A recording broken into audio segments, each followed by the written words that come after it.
ಅಂದ್ರೆ ನಮ್ಮ ಬದುಕನ್ನ ಬೆಂಗಳೂರಿಗರು ಬ್ರ್ಯಾಂಡ್ ಬೆಂಗಳೂರು ಅನ್ನೋ ಹೆಸರಲ್ಲಿ ಬೀದಿಗೆ ತಂದು ನಿಲ್ಲಿಸಿದ್ದಾರೆ. ಅಕ್ಷರಶಃ ಗ್ರೇಟರ್ ಬೆಂಗಳೂರು ಅನ್ನೋಂತಹ ಕಾನ್ಸೆಪ್ಟ್ ಅನ್ನು ಕೊಡ್ತಾರೆ. ಆದ್ರೆ ನಮ್ಮ ಜೀವನ ಬೀದಿಯಲ್ಲಿ ಜೀವನವನ್ನು ನಡೆಸುವಂತದ್ದಾಗಿದೆ. ಹೀಗಾಗಿ ನಾವು ಮನೆ ಒಳಗೆ ಕೂಡೋಕೆ ಆಗ್ತಾ ಇಲ್ಲ, ಮನೆ ಹೊರಗಡೆ ನಮ್ಮ ಜೀವನವನ್ನು ನಡೆಸ್ತಾ ಇದ್ದೀವಿ ಅನ್ನುವಂತಹ ಒಂದು ಅಣುಕು ಪ್ರದರ್ಶನವನ್ನು ಕೂಡ ಮಾಡ್ತಾ ಇದ್ದಾರೆ. ಇಂದಿರಾನಗರದ ನಿವಾಸಿಗಳು ವಿಭಿನ್ನವಾಗಿ ಒಂದು ಪ್ರತಿಭಟನೆ ಮುಂದಾಗಿದ್ದಾರೆ. ಯಾಕಂದ್ರೆ ಸರ್ಕಾರದ ಅಧಿಕಾರಿಗಳಾಗಿರ್ಬೋದು, ಸ್ಥಳೀಯ MLA ಆಗಿರ್ಬೋದು, ಇಲ್ಲಿಯ ಇಂಜಿನಿಯರ್ಗಳಾಗಿರ್ಬೋದು, ಯಾರು ಕೂಡ ಇವರ ಸಮಸ್ಯೆಗಳನ್ನ ಶಾಶ್ವತ ಪರಿಹಾರದ ಕಡೆ ಗಮನ ಹರಿಸ್ತಾ ಇಲ್ಲ.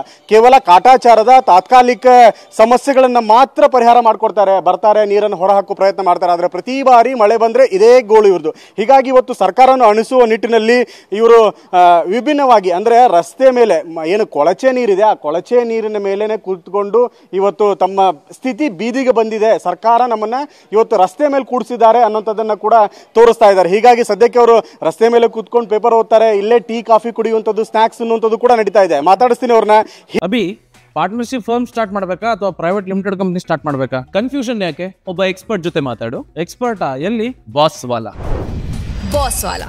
B the boss. ಹೇಗೆ ನಡೀತಾ ಇದೆ ಅವ್ರದ್ದು ಜನಜೀವನ, ಹೇಗೆ ನಡೀತಾ ಇದೆ, ಜೊತೆಗೆ ಹೇಗೆ ಸಮಸ್ಯೆಗಳನ್ನ ಎದುರಿಸ್ತಾ ಇದ್ದಾರೆ, ಇದೇನು ಇದು ಹೊಸದ ವಿಚಾರ ಏನಲ್ಲ. ಪ್ರತಿ ಬಾರಿ ಮಳೆ ಬಂದಂಥ ಸಮಯದಲ್ಲಿ ಆಗುವಂತಹ ಸ್ಥಿತಿಗತಿಗಳು ಇವು. ಹೀಗಾಗಿ ಪ್ರತಿ ಬಾರಿ ಕೂಡ ನೋಡ್ಬೋದು ನೀವು, ಇಲ್ಲೇ ಬಿಸ್ಕಿಟು, ಸ್ನ್ಯಾಕ್ಸು, ಒಂದು ರೀತಿಯಂಥ ಊಟ ತಿಂಡಿ ಜೀವನ ನಡೆಸೋದೇ ಇಲ್ಲಿ ಆಗ್ಬಿಟ್ಟಿದೆ ಅವ್ರದ್ದು. ಹೀಗಾಗಿ ದೊಡ್ಡ ಮಟ್ಟದಲ್ಲಿ ಸಮಸ್ಯೆ ಆಗಿದೆ. ಮನೆ ಒಳಭಾಗದಲ್ಲಿ ಕುತ್ಕೊಂಡು ಪೇಪರ್ ಓದೋದಕ್ಕೂ ಕೂಡ ಸಾಧ್ಯ ಆಗ್ತಾ ಇಲ್ಲ. ಹೀಗಾಗಿ ಇಲ್ಲಿ ನಿವಾಸಿಗಳೇನು ಮಾಡ್ತಾ ಇದ್ದಾರೆ ಅಂದರೆ ಹೊರಗಡೆ ಕುತ್ಕೊಂಡು ಕೊಳಚೆ ನೀರಲ್ಲಿ ನಾವು ಜೀವನವನ್ನು ಸಾಗಿಸ್ತಾ ಇದ್ದೀವಿ, ಸರ್ಕಾರ ನಮ್ಮನ್ನ ಬೀದಿಗೆ ತಂದಿದ್ದೀರಿ ಅನ್ನೋಂಥದ್ದನ್ನು ಹೇಳ್ತಾ ಇದ್ದಾರೆ. ಮಾತಾಡಿಸ್ತೀನಿ. ಸರ್, ಏನ್ ಸರ್ ಇವತ್ತು ಇಲ್ಲಿ ಈ ಗಬ್ಬನ ಆರ್ತಾ ಇದೆ ಅಂತ ಸ್ಥಿತಿಲಿ ಕುತ್ಕೊಂಡಿದ್ದೀರಿ, ಪೇಪರ್ ಓದ್ತಿದ್ದೀರಿ, ಸ್ನಾಕ್ಸ್ ತಿಂತಿದ್ದೀರಿ, ಬಿಸ್ಕಿಟ್ಸ್ ತಿಂತಿದ್ದೀರಿ, ಏನಂದ್ರೆ ನಿಮಗೆ ಅಷ್ಟು ಖುಷಿ ಕೊಡ್ತಾ ಇದ್ದಾನೆ ಇದು? ಸರ್, ವಾಸ್ತವ ನೀವೇ 11 ವರ್ಷದಿಂದ ನೋಡ್ತಾ ಇದ್ದೀರಾ. ಈ ನೀರು ಪ್ರತಿ ವರ್ಷವೂ ಇದೇ ರೀತಿ ಬರುತ್ತೆ. ನೀವು ಬರ್ತಾ ಇದ್ದೀರಾ, ನೋಡ್ಕೊಂಡು ಹೋಗ್ತಾ ಇದ್ದೀರಾ. ಆ ಅಧಿಕಾರಿಗಳಿಗೆ ಕಣ್ಣಿದ್ಯೋ, ಕಾಣಿಸಲ್ವೋ, ಇಲ್ಲ ಕಿವಿ ಕೇಳಿಸಲ್ವೋ, ಒಂದೂ ಅರ್ಥ ಆಗ್ತಾ ಇಲ್ಲ. ನಾವು ಮನೆ ಒಳಗಡೆ ಕೂತ್ರೆ ನೀರು ವಾಸನೆ ಹೊಡಿತೈತೆ. ಈ ಡ್ರೈನೇಜಲ್ಲಿ ನೀರು ಬರುತ್ತೆ, ಸೊಳ್ಳೆ ಬರುತ್ತೆ, ಎಲ್ಲ ಬರುತ್ತೆ. ಸೊ ಇನ್ನೇನು ಪೇಪರ್ ಇಲ್ಲಿ ಓದಿದೆ, ಇನ್ನೆಲ್ಲಿ ಓದೋಣ ಹೇಳಿ ಸರ್? ನೆಕ್ಸ್ಟ್ ಈಗ ಓದ್ತಾ ಇದ್ದೀವಿ, ಏನೋ ಬಿಸ್ಕೆಟ್ ತಿಂತಾ ಇದ್ದೀವಿ, ಇನ್ನೊಂದು ವಾರ ಬರಲಿಲ್ಲ ಅಂದರೆ ಇಲ್ಲೇ ಸ್ಟವ್ ಹಾಕೊಂಡು ಅಡುಗೆ ಮಾಡ್ತೀವಿ. ಆ ನಮ್ಮ ಮಕ್ಕಳು ಬದ್ದಿದ್ರೆ ಬಂದು ನೋಡಕ್ಕೆ ಹೇಳಿ ಸರ್ ಅವ್ರಿಗೆ. ಏನು ಮೇಡಮ್, ಇವತ್ತು ಮನೆ ಒಳಗಡೆ ಅಡುಗೆ ಮಾಡಬೇಕಾಗಿತ್ತು, ಒಳಭಾಗದಲ್ಲಿರುವ ಕಿಚನ್ನು ಮತ್ತು ಆಹಾರ ಪದಾರ್ಥ ಹೊರಗೆ ಬಂದಿದೆ. ಮನೆ ಒಳಗಡೆ ಎಲ್ಲ ನೀರು ತುಂಬ್ಕೊತಾ ಇದೆಯಲ್ಲ, ಅದಕ್ಕೋಸ್ಕರ ಎಲ್ಲ ಹೊರಗಡೆ ಮಾಡ್ತಾ ಇದೀವಿ ನಾವು.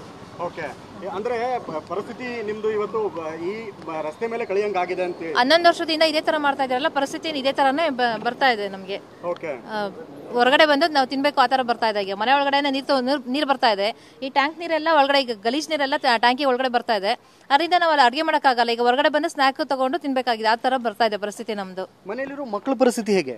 ಅವ್ರಿಗೂ ಅಷ್ಟೇ ಕಾಯಿಲೆ ಅದು ಇದು ಬರ್ತಲ್ಲ. ಈಗ ನೀರೆಲ್ಲ ಹೋದ್ರೆ ಇನ್ನೇನು ಅವ್ರು ಕುಡಿಯೋಕ್ಕಾಗುತ್ತಾ ನೀರು? ಈ ಗಲೀಜ್ ನೀರು, ಚೇಂಬರ್ ನೀರೆಲ್ಲ ನೀವು ಲಾಸ್ಟ್ ಟೈಮ್ ತೋರಿಸಿದ್ರೆ ಎಷ್ಟು ಚೇಂಬರ್ ಬರೋದು ಅಂತ. ನಿನ್ನೆ ಬಂದಿರೋ ನಮ್ಗೆ ಇನ್ನೂ ಜಾಸ್ತಿ ನೀರಿರ್ತಿತ್ತು. ಆ ರೋಡ್ವರೆಗೂ ಇದೆ, ಸೇಮೆಶ್ ಮೇನ್ ರೋಡ್ ಇದೆಯಲ್ಲ, ಅಲ್ಲಿವರೆಗೂ ನೀರಿದೆ. ಅದು ನಿಮಗೆ ಮೆಟ್ರೋದಲ್ಲಿ ಹೋಗೋವರೆಗೂ ಕಾಣುತ್ತೆ.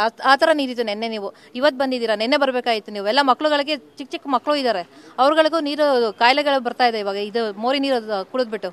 ಓಕೆ ಸರ್, ನೀವೇನು ಹೇಳ್ತೀರಿ? ಇದು ಏನಾದರೂ ಅಧಿಕಾರಿಗಳು ಬಂದಿದ್ದಾರಾ? ಏನಾದರೂ ಒಬ್ಬರಾದ್ರೂ ನಿಮ್ಮ ಸಮಸ್ಯೆನ ಕೇಳ್ತಾ ಇದ್ದಾರಾ? ಅಧಿಕಾರಿಗಳು ಬರ್ತಾ ಇದ್ದಾರೆ, ಹೋಗ್ತಾ ಇದ್ದಾರೆ. ಇವತ್ತಿಗೆ ನಾಳೆನೇ ಬಂದು ಮಾಡಿಸ್ತೀನಿ ಅಂತ 2-3 ದಿನ ಇರ್ತಾರೆ. ತಿರ್ಗಾ ಮತ್ತೆ ನೋಡಿ ಯಥಾ ಪ್ರಕಾರ ಇಷ್ಟೇ ಇರುತ್ತೆ. ಪರಿಹಾರ ಅಂತೂ ಇಲ್ಲ. ಈ 10-11 ವರ್ಷದಿಂದ ಸೇಮ್ ಪ್ರಾಬ್ಲಮ್ ಇದೇ ನಡೀತಾ ಇದೆ. ಅದಕ್ಕೆ ನಾವು ಇವತ್ತು ಮನೇಲಿ ಇರೋದಕ್ಕಿಂತ ರೋಡಲ್ಲಿ ಬಂದು ಹಿಂಗೆ ಕೂತ್ಕೊಂಡು ಪೇಪರ್ ಓದೋದಾಗಲಿ, TV ಇದು ಮಾಡೋದಾಗಲಿ ಎಲ್ಲ ಇಲ್ಲೇ ಮಾಡ್ತಾ ಇದ್ದೀವಿ.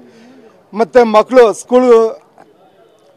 ಸ್ಕೂಲ್ಗೆ ಹೋಗದೆ ಮನೇಲಿ ರಜೆ ಹಾಕಿ ಮನೇಲಿ ಇದ್ದಾರೆ. ಮತ್ತು ಹೆಂಗಸರು ಎಲ್ಲ ಹೊರಗೆ ಇದ್ದಾರೆ. ನಾವು ಅಂಗಡಿಗೆ ಹೋಗೋದ, ಇಲ್ಲ ಆಫೀಸ್ಗೆ ಹೋಗೋದ, ನಾವೇನು ಮಾಡೋದು? ಹೆಂಗೆ ಹೋಗೋದು? ಬಟ್ಟೆ ಇಲ್ಲೋಗಿ ನಂದು ನಾವು ಹೆಂಗೆ ಆಫೀಸ್ಗೆ ಹೋಗೋದು? ತಿರ್ಗಿ ಅಲ್ಲೋಗಿ ಬಟ್ಟೆ ಚೇಂಜ್ ಮಾಡಬೇಕಲ್ಲ, ಏನು ಮಾಡಬೇಕು? ಈ ಕೊಳಚೆ ನೀರಲ್ಲಿ ನಾವೆಲ್ಲೋಗಿ ವಾಶ್ ಮಾಡಬೇಕು.